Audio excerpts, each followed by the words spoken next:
नमस्कार सभी स्टूडेंटों को, गुड मॉर्निंग। मैं अजयपाल सिंह एक बार फिर से MDM ऑनलाइन स्टडी में आपका हार्दिक अभिनंदन करता हूं। जैसा कि अपने कल की क्लास में देखा था कि अपने हिंदी का टॉपिक चल रहा था संधि, और संधि में हमने ये जाना था कि संधि होती क्या है, उसके बाद जो उसके भेद कितने होते हैं, उसके बाद जो स्वर संधि था उसको हमने थोड़ा सा स्टार्ट किया था।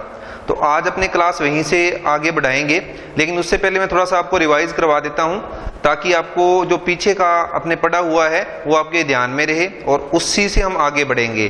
पूर्व ज्ञान जो होता है वो जरूरी होता है किसी भी कक्षा से पहले, तो उसी अनुसार हम अपने पहले पूर्व ज्ञान जो कल किया था थोड़ा सा उस पर अपने प्रकाश डालेंगे। तो आप अपना रजिस्टर और पेन अपने साथ में रखें और आप भी साथ में रिवाइज करें और फिर अपने टॉपिक को आगे बढ़ाएंगे। तो चलिए चलते हैं। अपना जो टॉपिक है वो आपको पता है, अपना टॉपिक चल रहा था कल संधि, तो उस टॉपिक को अपने अभी आगे स्टार्ट कर रहे हैं। तो ये अपना जो टॉपिक था संधि, इसका थोड़ा सा जो अपने पहले कल जो किया था उसको थोड़ा समझ लेते हैं। कल मैंने आपको ये बताया था अभी संधि होती क्या है। संधि क्या होती है? दो वर्णों के मेल से होने वाला परिवर्तन या विकार या यूं कह सकते हैं बदलाव, उसे हम क्या कहेंगे? संधि कहेंगे। तो हमने उसके अंदर एग्जाम्पल भी लिए थे। आज थोड़ा एक एग्जाम्पल और मैं आपको देता हूं संधि के लिए, और उसमें आपको जो कल संधि मैंने करवाई थी दीर्घ स्वर संधि, उस संधि का जो एक एग्जाम्पल है वो आपको मैं बताता हूं किस प्रकार से दो वर्णों का मेल होता है और किस प्रकार से विकार होता है। जैसे मान लो हमारे पास शब्द क्या है? रत्नावली शब्द है। क्या शब्द है? रत्नावली शब्द है। अब इसके अंदर हम देखेंगे तो संधि कौन सी है। अगर हमें संधि पहचाननी है तो हमें थोड़े से जो नियम हैं प्रत्येक संधि के उनको ध्यान में रखना होगा। कल मैंने बताया था कि यदि किसी शब्द के अंदर आपको आ की मात्रा मिले या फिर बड़ी ई की मात्रा मिले या फिर बड़े ऊ की मात्रा मिले, कहने का मतलब ये आ की मात्रा, ये बड़ी ई की मात्रा और ये बड़े ऊ की मात्रा मिले, अगर ये मात्राएं आपको मिलती हैं तो आप वहां पर दीर्घ स्वर संधि मान सकते हो। अब हमें यहां पर क्या देखने को मिल रहा है? हमें यहां पर किसकी मात्रा देखने को मिल रही है? ये है हमारे पास आ की मात्रा। किसकी मात्रा है? आ की मात्रा है। तो हमें पता चल गया कि इस शब्द में संधि कौन सी है? दीर्घ स्वर संधि है। अब हमें क्या करना है? इसका टुकड़ा करना है, इसका विच्छेद करना है, इसको तोड़ना है हमें। तो मैंने ये बताया था कल, आपको तोड़ोगे भी कहां से? यहां से आपकी मात्रा बनती है या कोई वर्ण विकार होकर परिवर्तन होता है, वहां से ही हम इसको तोड़ेंगे जो भी शब्द हमारे सामने होगा। तो यहां हालांकि बड़ी की मात्रा भी है, लेकिन मैंने कल आपको बताया था कि जो अंतिम वर्ण होता है, जो प्रारंभिक वर्ण होता है, वहां से हमें नहीं तोड़ना है किसी भी शब्द को, क्योंकि 1% चांस होता है वहां से कोई भी शब्द विच्छेद हो सकता है, हम तोड़ सकते हैं। ज्यादातर जो शब्द होते हैं बीच में से ही टूटते हैं। तो यहां आ की मात्रा है तो हम यहीं से इसको तोड़ रहे हैं। तो यहां से तोड़ेंगे तो ये तीन जो वर्ड हैं, कहां तक? रतन तक। इसको हमने इधर लिख लिया, रतन लिख लिया। अब यहां पर आपको क्या लगाना है? प्लस लगाना है। अब देखिए यहां आपने प्लस लगाया है। अब इसके बाद आपको पीछे वाला देखना है कि इसको तो आप छोड़ दो, क्योंकि ये तो परिवर्तन होकर आया है, हमें विच्छेद करना है, तो हमें इसका सही रूप लेकर आना है। दो शब्द ऐसे बनाने हैं जो कि सार्थक हों। पीछे आपके पास क्या है? वली है। तो मैं इसको एक बार यहां से इरेज कर रहा हूं, आगे आपको बता रहा हूं। तो पीछे अपने पास क्या है? इसमें रत्नावली में वली था, तो हमारा शब्द क्या था? रत्नावली था। क्या था? रत्नावली था। तो हमने इसके अंदर इसका विच्छेद किया, तो रतन उधर और वली उधर। अब हमें पता चला कि किसकी मात्रा बनानी है? आ की मात्रा। आ की मात्रा हम चार प्रकार से बना सकते हैं। किस प्रकार से? चार प्रकार से बना सकते हैं। तो देखते हैं हम कैसे बना सकते हैं।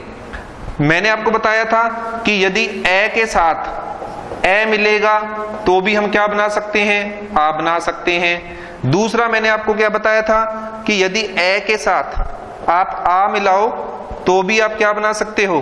आ बना सकते हो। तीसरा मैंने आपको बताया था कि आ के साथ यदि ए मिला सकते तो भी हम क्या बनाएंगे? आ ही बनाएंगे। और लास्ट क्या बताया था कि यदि आ के साथ आ मिल जाए तो भी क्या बनेगा? आ ही बनेगा। तो यानी कहने का मतलब है हम चार प्रकार से आ निर्माण कर सकते हैं, लेकिन यहां हमें यह ध्यान रखना है कि जब आप विच्छेद कर रहे हो तो एक सार्थक शब्द बनना चाहिए। रतन एक शब्द लिखा हुआ है आपके सामने, रतन शब्द होता है, सब जानते हैं हम, तो इसके पीछे तो आ की मात्रा लगाने की जरूरत ही नहीं है। रतन में जब आप बोलोगे तो यहां से रतन अ क्या आ जाएगा? आपके पास अ आ जाएगा। तो यहां तो आपको अ मिल रहा है और इधर आपको क्या चाहिए, स्वर चाहिए। और मैंने ये भी बताया था कल कि स्वर पीछे क्या होता है, प्रकट रूप में होता है। तो प्रकट रूप का मतलब है कि स्वर खुद आएगा, उसकी मात्रा नहीं आएगी। तो यहां आपको क्या लगाना है, आ लगाना है या ए लगाना है, ये सोचना है हमें। मैंने यहां पर अगर मान लो ए लगा दिया तो ये क्या बन गया, अवली। अवली का मतलब होता है, अवली का मतलब होता है पंक्तियां, ठीक है, यानी रत्नों की पंक्तियां या लड़ियां कह सकते हैं हम। आवली लिखोगे तो उसका कोई मतलब नहीं होता, तो इसका मतलब हमने ए रखा है, ये क्या है, सही है। अब क्या होता है उस शब्द में, देखिए आपने ये आ बना हुआ है, रतन के बाद आ की मात्रा है, ये कैसे बना, ये वाला ए और ये वाला ए, इन दोनों ने क्या किया, इन दोनों का हुआ मेल, और मेल होकर क्या हो गया, परिवर्तन या बदलाव। और वो परिवर्तन या बदलाव हमें कैसे देखने को मिला, इस आ के रूप में हमें देखने को मिला है। तो इस प्रकार से हमने दीर्घ स्वर संधि समझी थी। और मैंने कल एक बात और भी कही थी आपको कि हम इसके साथ साथ वर्ण विचार वाला टॉपिक भी कर रहे हैं। तो आपको पता है हम स्वर संधि पढ़ रहे हैं। अभी स्वर में 4 मुख्य स्वर होते हैं, ए, ई, उ और री। अब ये 4 जो मुख्य स्वर होते हैं, मेन स्वर होते हैं, इन्हीं से ही बाकी स्वर बने हैं। तो अपनी जो क्लास है आज हम आगे बढ़ा रहे हैं, दीर्घ स्वर संधि अपनी हो चुकी थी, आज अपने गुण स्वर संधि करेंगे। लेकिन उससे पहले मैं आज आपको, क्योंकि गुण स्वर संधि जब हम करेंगे तो हम ये जानना चाहेंगे कि आगे वाले जो स्वर होते हैं वो कैसे बने, इन 4 से ही बाकी कैसे बन गए, उस पर थोड़ा सा प्रकाश अपने डालेंगे। तो चलते हैं अपने आगे, जो देखेंगे उनको वो कैसे बने हैं। तो ए, ई, उ और री, ये 4 क्या होते हैं, मुख्य स्वर होते हैं। इन 4 मुख्य स्वर से किस प्रकार से बाकी बन गए वो हमें अब समझना है।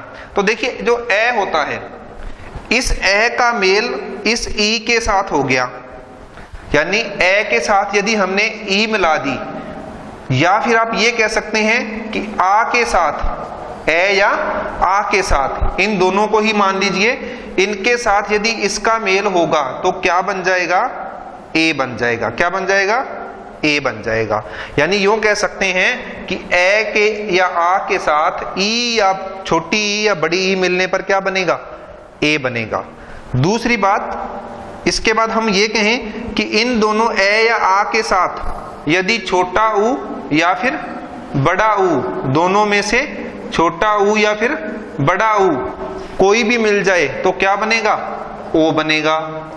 क्या बनेगा, ओ बनेगा। तो दूसरा हमें यहां क्या प्राप्त हुआ, ए प्राप्त हुआ, उसके बाद हमें ओ भी प्राप्त हो गया। तीसरी बात, इसी ए या आ के साथ यदि री मिल जाए, इसी ए या आ के साथ यदि री मिल जाए, यानी इसको हम इसके साथ मिला दें, ये भी हमने मिलाकर ही बनाया हो, ये भी हमने मिलाकर बनाया, और अब री से मिलाकर हमें क्या प्राप्त होगा, अर प्राप्त होगा। अर का मीन्स होता है रे, रेप प्राप्त होगा। तो इसका मतलब हमें 3 जो निर्माण हुए इन्हीं से ही निर्मित हो गए आगे। कल हमने ये तो पढ़ लिया था कि छोटी ई और छोटी ई मिलकर बड़ी ई बन जाती है, ए और ए मिलकर आ बन जाता है, ऊ और ऊ मिलकर छोटा बड़ा ऊ बन जाता है। आज हमने 3 और सीख लिए। कौन कौन से, कि ए कैसे बनता है, ओ कैसे बनता है और अर कैसे बनता है। ये 3 और हो गए। तो हम ये कह सकते हैं कि इससे आगे हमने क्या पढ़ लिया कि ये वाला ए, ओ और अर, अर कैसे बनता है, ये हमने आज सीख लिए हैं। अब अपने यहां तक ही आज सीखेंगे इसको, क्योंकि आगे और भी बनेंगे, क्योंकि ए भी होता है, इसके बाद ओ के बाद ओ भी होता है, वो कैसे बना वो हम कल देखेंगे। तो अब अपने टॉपिक को बढ़ाते हैं। आपको ये ध्यान रखना है, आज की जो अपनी संधि स्टार्ट हो रही है किससे स्टार्ट हो रही है, आज हम समझेंगे ए को लेकर, ओ को लेकर और अर को लेकर, इन तीनों को लेकर आज हमने समझना है। तो उसी को मैंने आज पहले समझाया, जो कि एक वर्ण विचार का टॉपिक भी है, उसमें से आपका ये आ गया है। तो चलिए अपने आगे बढ़ते हैं। तो स्टूडेंट्स ध्यान रखना, आज का जो अपनी संधि है वो संधि है गुण संधि। गुण स्वर संधि आज की हमारी है जो संधि, वो क्या है, गुण स्वर संधि है। तो इसको हमने आज अपने पढ़ना है। तो देखेंगे अपने गुण स्वर संधि कैसे होती है। सबसे पहला नियम आपको याद रखना है कि गुण स्वर संधि में कौन कौन से जो है स्वर बनेंगे। एक तो ए बनेगा, एक ओ बनेगा और एक अर बनेगा, ये 3 बनेंगे। कहने का मतलब यदि किसी भी शब्द में आपको ए की मात्रा, ओ की मात्रा ऐसे होती है, नोट कर लेना।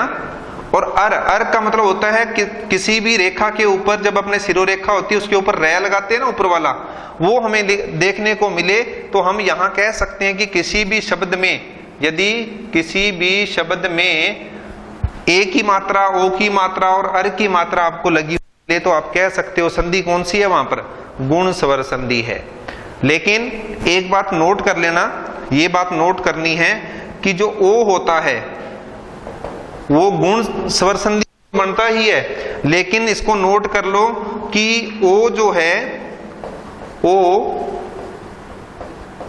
गुण स्वर संधि व विसर्ग संधि में भी बनता है, दोनों में ही बनता है, गुण में भी बनता है और विसर्ग में भी बनता है। लेकिन हमें कंफ्यूज नहीं होना है, यदि कोई शब्द गुण स्वर संधि से ओ को लेकर आ रहा है तो वो विसर्ग से नहीं बनेगा, और यदि विसर्ग से बन रहा है तो वो गुण से नहीं बनेगा। कहने का मतलब या तो उसमें गुण स्वर संधि होगी या फिर उसमें विसर्ग स्वर संधि होगी।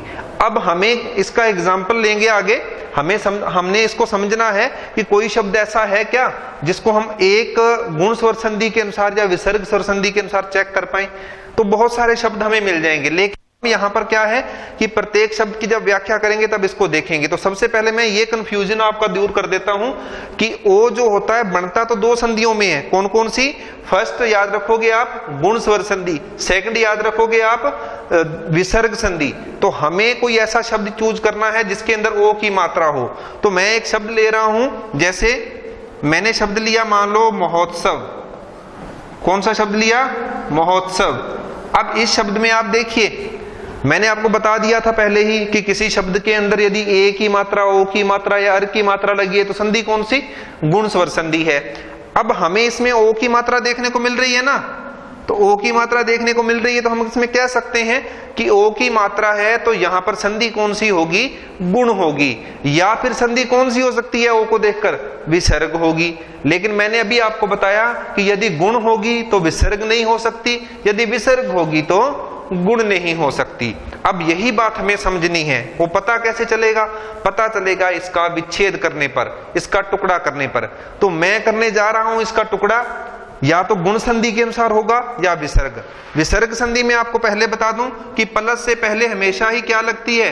विसर्ग लगती है, और प्लस के बाद जो होता है वो नियमों के अनुसार कोई भी अक्षर जो आता है वो बन जाता है। लेकिन पहली बात है कि विसर्ग लगती है, ये ध्यान रखना। अब मैं इसका विच्छेद कर रहा हूं, अगर मान लो मैंने इसका विच्छेद ये कर दिया मह और यहां लगा दी क्या? विसर्ग। अब आगे यहां प्लस लगा के आपके पास बचा क्या है? ये बचा है। अब आप कहोगे सर कि मह प्लस उत्सव हो जाएगा, ये तो बन जाएगा वो। अगर मैं ये कहूं कि ये वाला कोई शब्द होता है तो आप कहोगे सर नहीं, ये वाला शब्द तो नहीं होता है। तो मह नहीं होता विसर्ग के साथ, तो इसका मतलब हमने जो यहां पर ये मह के साथ विसर्ग लगाई है ये क्या है? ये गलत है। तो मैंने इसको हटा दिया। अब मैं चलता हूं विसर्ग संधि तो क्या हो गई? नहीं हो सकती, क्योंकि विसर्ग से ये नहीं बन रहा है। अब अपने गुण के अनुसार बनाना है तो मैंने यहां पर हमारे पास क्या लिया हुआ है? मैंने यहां पर लिया मह। अब आपको ए बनाना है या ओ बनाना है ये तो हमें इससे पता चल रहा है। ओ बनाना है। ओ कैसे बनेगा? कि यदि प्लस से पहले ए या आ हो और प्लस के बाद छोटा ऊ या फिर बड़ा ऊ हो, तो इन दोनों से मिलकर यानी इससे मिलकर क्या बन जाएगा? इनसे मिलकर बनेगा ओ। यानी ओ का निर्माण कैसे होता है? नोट कर लेना। ए या आ के साथ ऊ छोटा या बड़ा ऊ मिलने पर ओ बन जाता है। तो ये है नियम किसका? ओ बनाने का।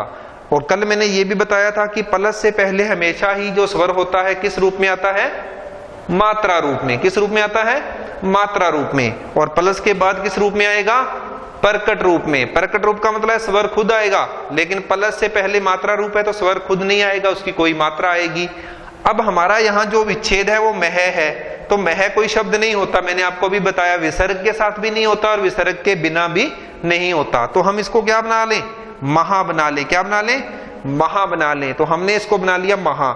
महा बनाते ही यहां जो आ था वो हमें क्या हो गया? मिल गया। तो इसमें से क्या निकल रहा है आपके पास? आ निकल रहा है। ठीक। ठीक है। तो प्लस से पहले मात्रा रूप में हमारे पास क्या आ गया, आ गया। तो ये रूप कौन सा है भाई, मात्रा रूप है, क्योंकि आ खुद नहीं आया, आ की क्या आई है, मात्रा आई है। अब प्रकट रूप में प्लस के बाद आपको छोटा ऊ या बड़ा ऊ चाहिए, तो वो हमारे पास हमने इसके साथ तो सब लिखा हुआ था, उसके साथ ऊ लगाकर उत्सव बनाया था। तो ये कौन सा रूप है, प्रकट रूप। ये कौन सा रूप है, प्रकट रूप। तो प्रकट रूप में प्लस के बाद ऊ आया। अब इस ऊ का मेल किससे हुआ, इस आ की मात्रा से।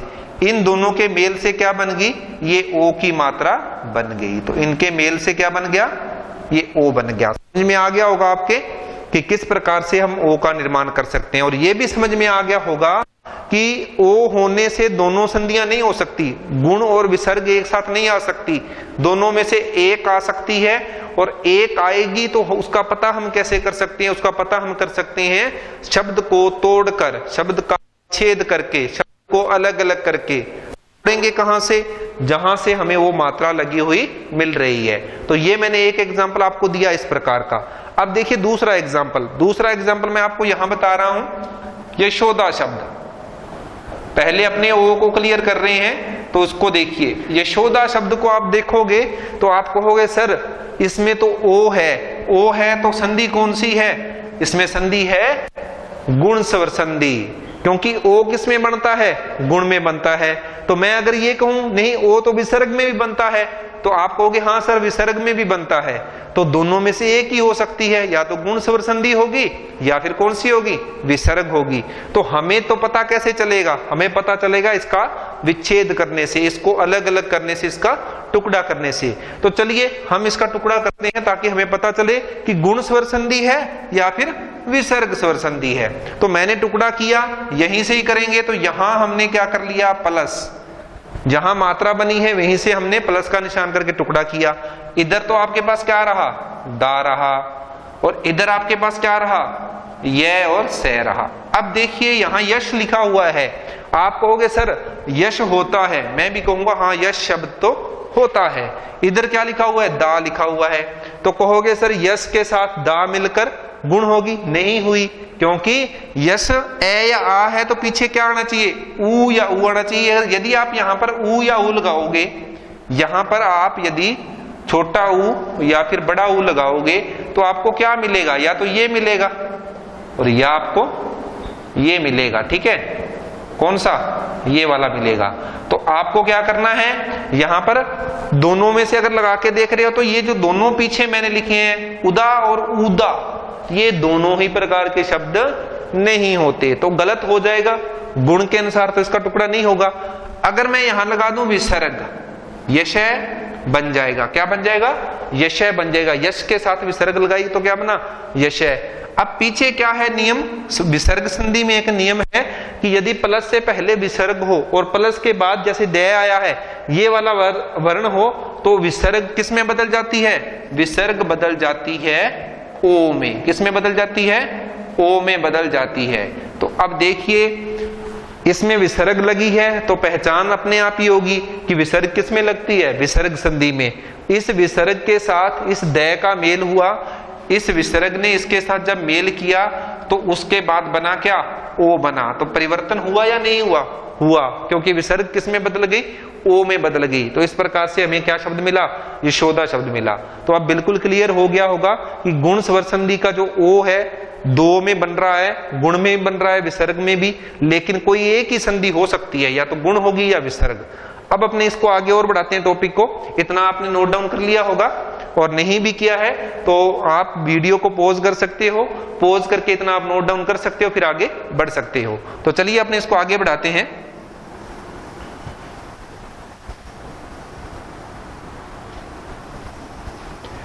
चलिए अब दूसरा जो इसके अंदर आपने वर्ण देखा था, मैंने ओ तो समझा दिया। अब एक और इसमें क्या बनता है, ए का मतलब है जिसकी एक मात्रा होती है, एक ए ही होता है, ध्यान रखना, एक ए ही होता है। ए के दो मात्राएं होती है और ए की मात्रा देखने को नहीं मिलती, लेकिन वैसे क्या होती है, एक मात्रा होती है। तो हमें क्या समझना है भी, ए का निर्माण कैसे होता है। सबसे पहले तो हम इसका क्या समझेंगे, निर्माण समझेंगे। तो निर्माण समझने के लिए आपको क्या करना है, आपको ये देखना है कि प्लस से पहले ए या आ, ये तो आपको पहले ही मैंने बताया ओ के लिए भी, तो इसमें भी प्लस से पहले तो क्या मिलेगा, ए या आ। और प्लस के बाद आपको ए बनाने के लिए क्या चाहिए, छोटी ई या फिर बड़ी ई। यदि इनका मेल हो जाए, यदि ये मिल जाए तो हमें क्या प्राप्त होगा, हमें प्राप्त होगा ए। ठीक है, तो हमें ए मिल जाएगा। अब हम इसके उदाहरण देखते हैं भी वास्तव में किस प्रकार से ए या आ के साथ छोटी ई या बड़ी ई जब मिलती है तो ए बनता है। तो मैं एक एग्जांपल ले रहा हूं, देखिए गणेश शब्द है, गणेश। अब आप इसमें देखोगे तो गणेश के अंदर मात्रा किसकी है, क्योंकि पहचान हमेशा ही मैंने बताई किससे होती है, मात्रा से होती है, या फिर जो कोई परिवर्तन होकर वर्ण बनेगा उससे होती है। तो इसमें आप कहोगे सर ना तो आ की मात्रा है, ना ही ई की मात्रा है, ना ही ओ की मात्रा है, किसकी मात्रा है, गण के ऊपर ये मात्रा किसकी है, इस ए की मात्रा है। यदि ए की मात्रा है तो संधि कौन सी, गुण स्वर संधि हुई।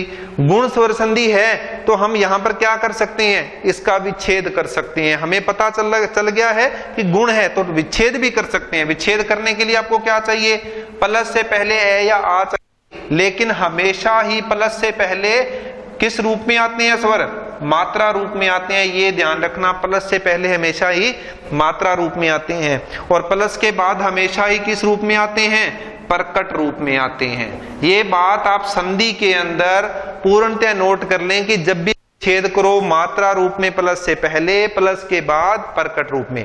चलिए गणेश शब्द का हम टुकड़ा करते हैं, तो हम तोड़ेंगे तो इसको यहां से, क्योंकि मात्रा यहां लगी है तो यहीं से तोड़ेंगे, तो यहां मैंने लगा दिया धन या प्लस का साइन। अब इसको हमने यहां लगाया तो इसको तो हम छोड़ देंगे, ए की मात्रा इसको क्या कर देंगे, छोड़ देंगे, इसको हम नहीं लेंगे। जब ये काम करोगे तो क्या करोगे आप, छोड़ दो, छोड़ दिया जी। पीछे क्या रहा आपके पास, इधर आपके पास रहेगा, इधर आपके पास क्या रहेगा, यहां आपके पास रहेगा गण। क्या रह जाएगा, गण, क्योंकि ए की मात्रा छोटी तो गण ही रहा ना। पीछे क्या रहा, इधर आपके पास से रहा। अब देखिए आप बनाना क्या है, ए बनाना है, लेकिन ए बनाना है तो प्लस से पहले ए या आ होना चाहिए। तो गण बोलोगे तो गण में क्या आ रहा है आपके पास, ए आ रहा है ना, लेकिन ए किस रूप में है भाई, मात्रा रूप में है। किस रूप में है, मात्रा रूप में, और यही होना चाहिए। हमने यही तो लिखा है कि मात्रा रूप में। देखिए गण है, गणा बनाओगे तो गलत हो जाएगा, मर्जी से नहीं लगा सकते कि ए लगा लो या आ लगा लो, गलत हो जाएगा, शब्द सही होना चाहिए। तो गण से सही है तो हमने ए रख लिया यहां पर। इधर आपको क्या चाहिए, इधर आपको चाहिए ए बनाने के लिए छोटी या बड़ी। अब यहां पर क्या होता है कि ऑप्शन ऐसे दिए होते हैं, मैं आपको बताऊं, या तो ये होता है और या फिर होता है ये। हम क्या करते हैं, ये देखते हैं इस होना चाहिए और इस होना चाहिए, तो चाहे ये वाला हो चाहे ये वाला, हमारे लिए कोई फर्क ही नहीं पड़ता। लेकिन ध्यान रखें फर्क पड़ता है, क्योंकि ये तो है इस और ये है ईश, यानी ईश का मतलब होता है ईश्वर। ठीक है, तो यहां पर यदि आपने ये वाली ई लगा दी तो क्या हो जाएगा, गलत हो जाएगा। ये क्या हो जाएगा, गलत हो जाएगा। आपको कौन सी मात्रा लगानी है, बड़ी ई वाली लगानी है। तो हम प्रकट रूप में क्या रखेंगे, बड़ी ई रखेंगे यहां पर। तो गण प्लस ईस, इस नहीं लिखना है बल्कि ईस लिखना है। तो ये हमारा क्या हो जाएगा, यहां से ये वाली ई जो हमने लगाकर ईश बनाया, और इधर से ये जो ए था, इन दोनों ने मिलकर किसका निर्माण किया है भाई, ए का निर्माण किया है। तो इस प्रकार से दोनों के मिलने से क्या बन गया, ए बन गया। तो इस प्रकार आपके समझ में आ गया होगा कि इस प्रकार हम बना सकते हैं। इसी प्रकार बहुत सारे शब्द हैं, जैसे रमेश शब्द है, आप इसको कीजिए, आप भी साथ साथ कीजिए। रमेश लिखा हुआ है, सीधा पता चल रहा है कि ए की मात्रा लगी हुई है, तो संधि कौन सी है, गुण स्वर संधि है। आप टुकड़ा करने जाओगे, विच्छेद करने जाओगे तो सिंपली है, इसको छोड़ दीजिए, छोड़ दिया जी। आपके पास क्या रहा, प्लस से पहले रम रहा और उधर क्या रहा, से रहा। आपको अब क्या करना है, यहां पर ए या आ में से लेकर आना है। रम लिखा हुआ है, देखिए रम, रम का मतलब होता है रमना, लेकिन यहां पर अगर अपने रमेश शब्द को देखते हैं ना तो वो भी ईश से जुड़ा हुआ है, तो ये वाला शब्द नहीं रहेगा। तो हमें इसको क्या कर देंगे, चेंज करके आ कर देंगे। तो ये क्या बन गया, रमा। अब हमारे पास क्या आ गया, आ गया, लेकिन किस रूप में है, आ मात्रा में है। प्लस से पहले हमेशा ही मात्रा रूप होता है, मात्रा रूप में मिला। अभी प्लस के बाद आपको क्या लेना है, छोटी या बड़ी लेना है। तो वही बात है कि रमा, इसके बाद इस नहीं होगा बल्कि क्या होगा, ईश होगा, रमा प्लस ईश। तो हमने इधर से क्या ले ली, ये वाली ई ले ली। तो अब देखिए आ के साथ बड़ी ई मिली, तो ये क्या बन गए, दोनों मिलकर किसका निर्माण कर रहे हैं, ए का निर्माण कर रहे हैं। इसीलिए रमेश जो शब्द है उस पर किसकी मात्रा बनी है, ए की मात्रा बनी है। तो आपके समझ में आया होगा कि ए का निर्माण हम कैसे करते हैं। तो चलिए टॉपिक को अपने आगे बढ़ाते हैं। हमने ओ भी समझ लिया, ए भी समझ लिया, अब अपने चलते हैं अर की तरफ। आप साथ साथ नोट डाउन करते रहना, और जब भी आपको लगे कि स्पीड थोड़ी ज्यादा है तो आप अपनी वीडियो को पॉज कर सकते हो, पॉज करके आप नोट डाउन कर सकते हो। अब अपने अगला शब्द लेते हैं ए या आ के साथ। ए या आ के साथ क्या मिल जाए, री मिल जाए। हमने आज 3 स्टार्टिंग यहीं से की थी कि इन तीनों का निर्माण कैसे हुआ, और वहीं को उसी से हम आगे बढ़े हैं। ए या आ के साथ यदि री मिल जाए तो हम बोलते तो क्या हैं, अर बोलते हैं। क्या बनता है, अर। और उसको बनाते कैसे हैं, ऊपर साइन लगाते हैं, सिरो रेखा के ऊपर जब ऊपर वाला, जिसको रे बोल देते हैं अक्सर हम, ऊपर वाला रे लगाते हैं। तो इस प्रकार से ए या आ के साथ यदि री मिलेगी तो क्या बन जाएगा, अर बन जाएगा। अब ये हमें तीसरा है गुण स्वर संधि का, ये तीसरा जो परिवर्तन होता है वो हम कर रहे हैं। इसके बाद नेक्स्ट संधि आएगी, तो पहले हम इसको समझते हैं कैसे अर कैसे बनता है। शब्द लेते हैं अपने, जैसे महर्षि। अब आपको पहले तो पहचान होनी चाहिए ना भी, ये संधि जो शब्द हमने लिखा है किस संधि की, तो पहचान कैसे होगी। सिंपली बात है, जो आपको बताया जाता है कि क्या क्या बनते हैं किस संधि में, वो ही ध्यान रखना है। इस संधि के अंदर अर बनता है, किस संधि के अंदर, गुण स्वर संधि के अंदर। और यहां आपको क्या लगा हुआ मिल रहा है, अर लगा हुआ मिल रहा है। अब आप कहोगे सर आपने कहा था कि जो लास्ट में वहां से तो हम तोड़ते ही नहीं है, तो ये लास्ट में है भी नहीं है। अगर अपने देखें तो ये लास्ट में नहीं है, क्योंकि यहां से आप टुकड़ा करके देखो इसका, मेहर आएगा, पहले क्या आएगा, महर, क्या आएगा, ये आएगा महर। अभी इसको मैं हलंत करके लिख रहा हूं ताकि आपको पता चले। और उसके बाद क्या आएगा, ऋषि आएगा। अगर मैं टुकड़ा करूं तो ये तो ऐसे बन रहा है, तो लास्ट में कहां है, स है लास्ट में, तो ये क्या है, स है लास्ट में, तो न कि अर है लास्ट में। अर तो स से पहले है, और उससे भी पहले अगर अपने ई और है तो हम ये कह सकते हैं कि लास्ट में नहीं है। तो चलिए हमने समझना है, इसको समझते हैं। तो महर्षि शब्द हमने लिया था, महर्षि शब्द को हमने देखना है। तो आपको संधि की पहचान किससे हुई, इस अर से हुई कि गुण स्वर संधि है। अब दूसरा प्रश्न उठता है कि हम इसको तोड़ें कैसे, इसका विच्छेद कैसे करें। तो विच्छेद करने के लिए मैंने बताया यहां जो मात्रा लगी होती है वहीं से करेंगे। अब मैंने बताया स से पहले है, अर किससे पहले है, स से, तो स है जो आपका वो तो क्या रह जाएगा इस साइड में, और ये जो मैं और है वो आ जाएगा इस साइड में। और यहां हम लगाएंगे धन का चिन्ह, प्लस का चिन्ह लगाएंगे, क्योंकि हम करने जा रहे हैं विच्छेद। अब विच्छेद में आपको पता है प्लस से पहले मात्रा रूप में क्या लगाना है, ए या आ। तो यहां मह तो है, मह में तो ए है, लेकिन मह नाम का कोई शब्द नहीं है। तो हम इसको क्या करेंगे, आ लगा लेंगे। क्या लगा लेंगे, आ लगा लेंगे। तो ये यहां पर हमने लगा लिया आ, लेकिन आ है किस रूप में, बार बार कह रहा हूं ध्यान रखना, प्लस से पहले जो होता है मात्रा रूप में होता है। तो ये हमारे पास मात्रा रूप में है। प्लस के बाद आपको क्या चाहिए, एक ही चाहिए, कोई झंझट ही नहीं है। पहले वाले में तो दो दो आ रहे थे, उसमें थोड़ी दिक्कत हो रही थी, लेकिन इसमें तो कोई दिक्कत भी नहीं है, इसमें तो पीछे री लगाना है, तो कोई सोचने की बात ही नहीं है। तो हम यहां पर क्या लगा लेंगे, री लगा लेंगे। अब स के ऊपर मात्रा क्या थी, ई की थी। मैंने आपको बताया था वो भी इससे पहले आता है, तो वो तो हमने लगाई हुई है पहले से, ऑलरेडी क्या है, लगी हुई है, यहां हमें मिल रही है।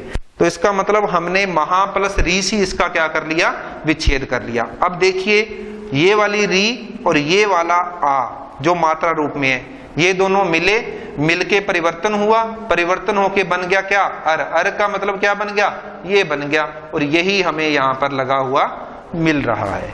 तो इस प्रकार से ये क्या बना, महर्षि शब्द हमारे पास आ गया है। इसी प्रकार सप्तऋषि शब्द होता है, तो बहुत सारे शब्द आपको मिलेंगे, लेकिन मेनली क्या होता है कि उदाहरण हम जितने मर्जी कर लें, लेकिन समझना जरूरी होता है कि किस प्रकार से हम संधि पहचाने और किस प्रकार से छेद करें। इस प्रकार से जो गुण स्वर संधि थी वो आपकी क्या हो गई है, कंप्लीट हो गई है। तो इसमें आपको 3 याद रखने, कौन कौन से बनते हैं, ए बनता है, ओ बनता है और अर बनता है। ये 3 जो मैंने आपको बताया ये आपको याद रखने हैं। तो ये गुण के अंदर बनते हैं, इन्हीं से हमें पहचान होती है। तो चलिए ये जो अपना यहां पर गुण स्वर संधि है कंप्लीट हो चुकी है।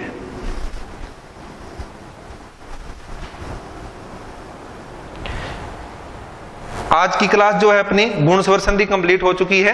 तो आज अपने इतना ही पढ़ेंगे, धीरे धीरे जो अपना है सिलेबस आगे बढ़ रहा है और अपने चाहते भी यही है, समय अपने पास है तो उसी हिसाब से अपनी तैयारी करें। मैं आपसे निवेदन करूंगा कि MDM ऑनलाइन स्टडी जो चैनल है उसको अधिक से अधिक सब्सक्राइब करें और शेयर भी अधिक से अधिक करें। वीडियो को देखें, देखने के बाद अच्छी लगे तो उसको लाइक भी करें, अपने दोस्तों के साथ शेयर करें ताकि न केवल इसका लाभ आप उठा सको, आपके दोस्त भी उठा सकें। थैंक यू, धन्यवाद।